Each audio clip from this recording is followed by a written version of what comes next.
back to another video. In this particular video, I will be doing an analysis regarding the story of a Nazarite.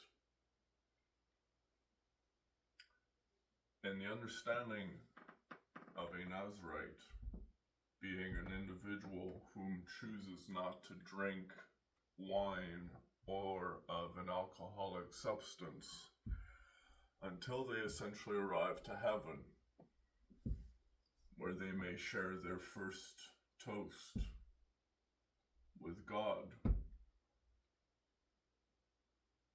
And the understanding of the sharing said first toast with God being the moment that a Nazarite essentially first drinks alcohol. In some perspectives, there are many Nazarites that have been spoken of within the Bible. Such individuals could be claimed to be such as Moses, Samson, John the Baptist, and ultimately Jesus Christ.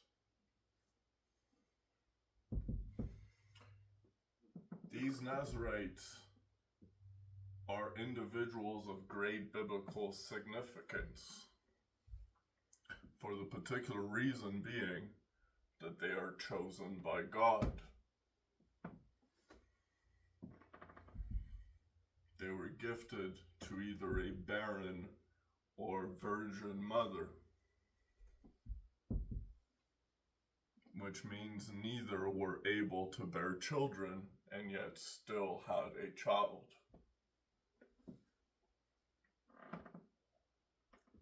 But in the understanding of their strengths and the tale of the Nazarite, such as Jesus Christ, which is fundamentally the greatest Nazarite or human and Son of God.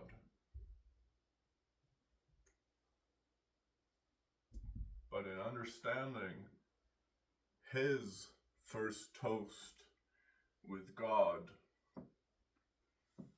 when do we ever see Jesus Christ have a sip of wine? Except at the Last Supper. At the Last Supper, Jesus Christ shares the blood of Christ. He shares wine with his disciples. And he himself has a toast.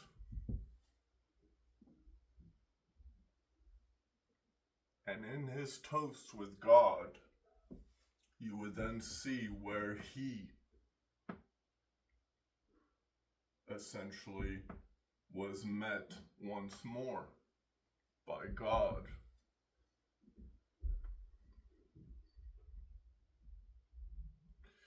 In the initial beginning, behind the faith of the individual known as Jesus, he was baptized by another Nazarite known as John the Baptist.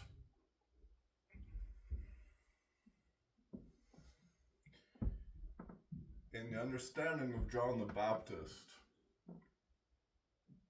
one would find that when he would perform a baptization, he would not simply just submerge you in water and bring you back up.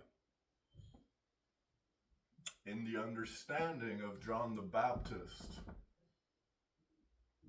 the way John the Baptist would baptize people in the true form of baptization is he would hold you underwater until you drowned,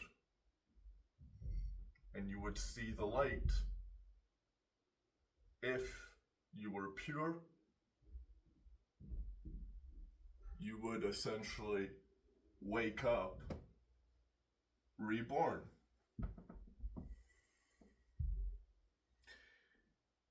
And if you were impure,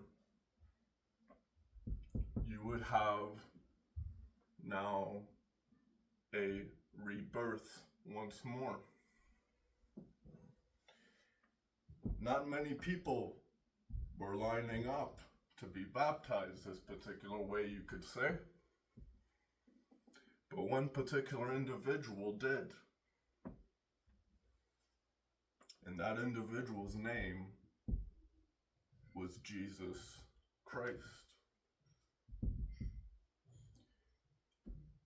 Upon being baptized, Jesus saw the light. And in seeing the light, he was reborn from said light. But you must see now the predestination for Christ to have come to this predestined moment.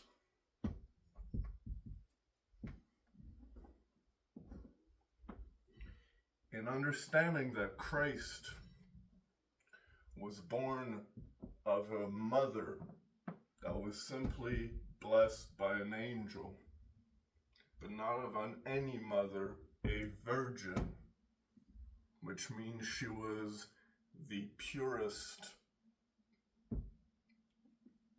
that a woman can maintain.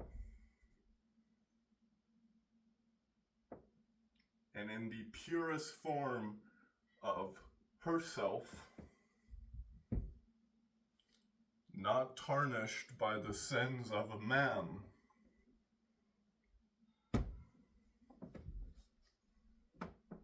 she creates Jesus Christ.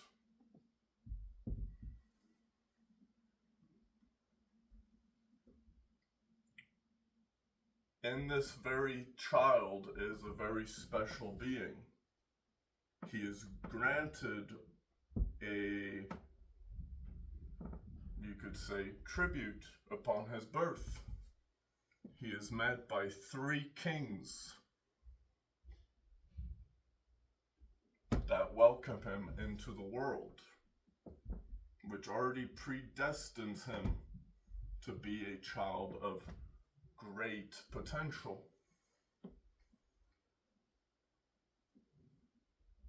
But in understanding the sacredness behind Christ,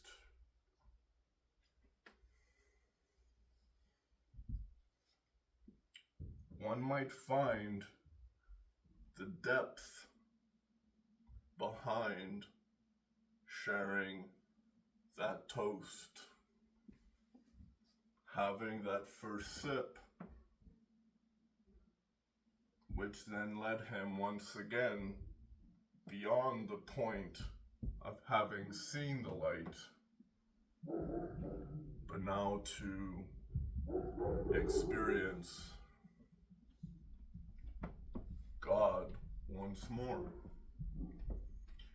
And that event takes place in his arrest and torture and eventually crucifixion.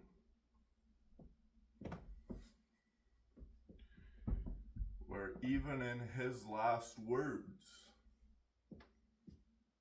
Christ says, "Forgive them, Father, for they know not what they do."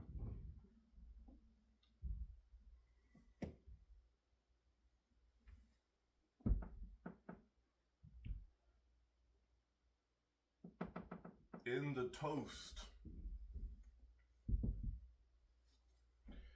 one might imagine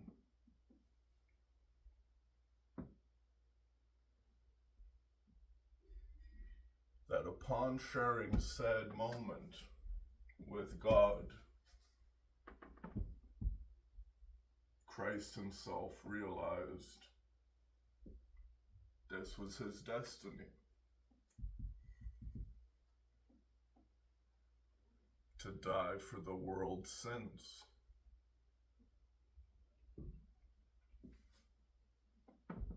And even in his torture,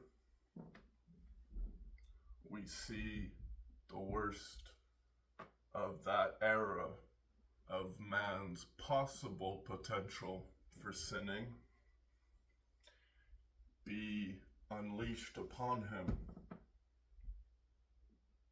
in his lashings, which were more than just whip lashings.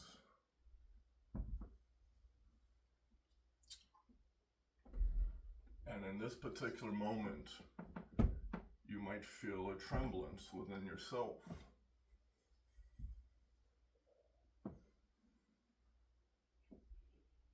This tremblance is the depth at which said faith sits within yourself.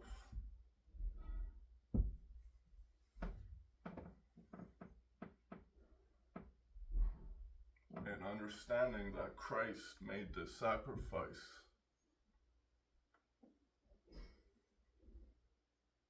not just for those of said time, but in his teachings to be passed down and being remembered.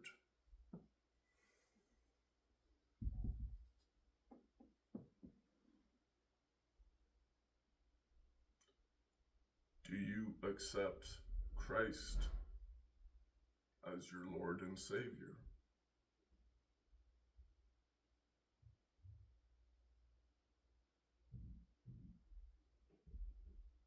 I do. Thank you.